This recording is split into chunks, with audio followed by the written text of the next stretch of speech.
Nous allons parler de la santé en première position. L'OMS a préqualifié un premier vaccin contre Ebola. On va évoquer aussi au niveau de la RDC la souffrance du peuple continue. C'est une déclaration du cardinal Fridolin Ambongo.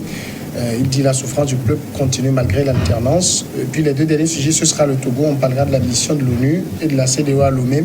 Et puis la plateforme de l'opposition adressée au chef de l'État. Autour du plateau, Jean-Paul Abo a relaté Focus Info. Bonsoir Jean-Paul. Bonsoir Samuel. Firmin Teko Agbo, chroniqueur politique. Bonsoir Firmin. Bonsoir Samuel, oui, merci de m'avoir invité. Et Francisco Napokura, freelance. Bonsoir Francisco. Bonsoir. L'Organisation mondiale de la santé a préqualifié mardi le vaccin contre Ebola qui était jusqu'à présent utilisé en RDC selon un usage dit compassionnel, ouvrant la voie à son utilisation dans les pays à haut risque. L'OMS a indiqué dans un communiqué avoir préqualifié aujourd'hui pour la première fois un vaccin Ebola, une étape cruciale qui permettra d'accélérer son homologation, son accès et son déploiement dans les pays les plus exposés aux épidémies Ebola. Francisco, vous n'avez pas l'impression qu'il y a un peu de marketing aussi autour de ces maladies, ces épidémies? Bon, avant de parler de marketing, il faut qu'on parle de la maladie d'abord. Cette maladie apparaissait surtout au niveau de... Premièrement, je crois que c'était au niveau de la RDC, dans les années 75, c'est vieux. Et après, le Gabon aussi en a connu. Et en 2014-2016, c'est l'Afrique de l'Ouest qui a été touchée. Donc, il s'agit d'un mal, sinon d'un virus vraiment mortel qui attaque l'Afrique depuis plusieurs années et qu'on n'arrive pas à trouver vraiment des solutions pour l'éradiquer. Déjà, même dans la mentalité des populations, des zones touchées, quand je prends le cas présent de la RDC, les gens ne croient toujours pas que c'est une maladie. Certains toujours pensent que c'est l'envoûtement, d'autres même plus poussés disent qu'il s'agit d'une guerre, disons, biologique. Parce que lorsque ça se déclenche, on fait les évacuations comme vous avez vu en Afrique de l'Ouest. On a fait les évacuations, donc c'est les Américains qui partent chez eux, les Français partent, les Européens, et puis après on laisse la population autochtone rester sur place et mourir. Donc, et après on revient avec des remèdes. Mais cette fois, on me dit qu'on a trouvé un vaccin qui a quitté la phase expérimentale. Et on ne peut que féliciter cette action parce que nos pays africains, nous n'avons pas encore intégré la notion, n'est-ce pas, des dimensions de la maladie. Nous sommes toujours à l'état nature, alors qu'ailleurs, comme en Europe, les gens sont déjà dans les préventions, ils font tout. Et dès lors qu'ils sentent qu'il y a un virus ou une pathologie qui sort quelque part, les gens s'arment déjà pour faire des recherches et voir comment ça ne va pas les toucher. Alors que chez nous, en Afrique, nous sommes toujours à l'état nature. On attend toujours que le mal commence, qu'on commence par aller et qu'on aille d'abord chez les guérisseurs et après les guérisseurs et que finalement, on vient faire des prélèvements et ces prélèvements souvent ne sont pas analysés sur place chez nous parce que nous n'avons pas de structures. Il faut les envoyer ailleurs. Donc aujourd'hui, c'est celui qui a les moyens qui gagne la guerre, c'est les Américains, les Occidentaux, et qui nous viennent en aide, entre guillemets, et ils nous disent qu'ils ont trouvé des remèdes, sinon des vaccins. Donc on ne peut que les applaudir et souhaiter que ces remèdes soient efficaces. Alors que dit Jean-Paul? Est-ce qu'il faut applaudir, dire oui, on a quitté l'étape expérimentale, on se dirige vers du concret? Oui, il faut saluer sur le principe cette annonce, parce qu'il y a encore quelques années, il n'y avait ni traitement thérapeutique, ni vaccin, il n'y avait rien. Vous attrapez Ebola, vous mourrez.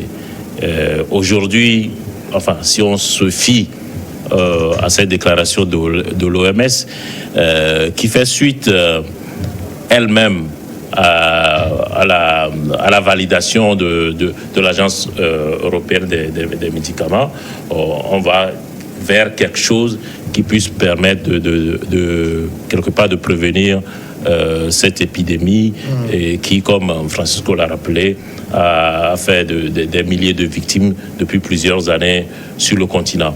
Maintenant, est-ce que la confiance qui s'est érodée des populations dans ce type de traitement, d'abord parce que une partie de la population ne croit même pas à l'existence d'Ebola.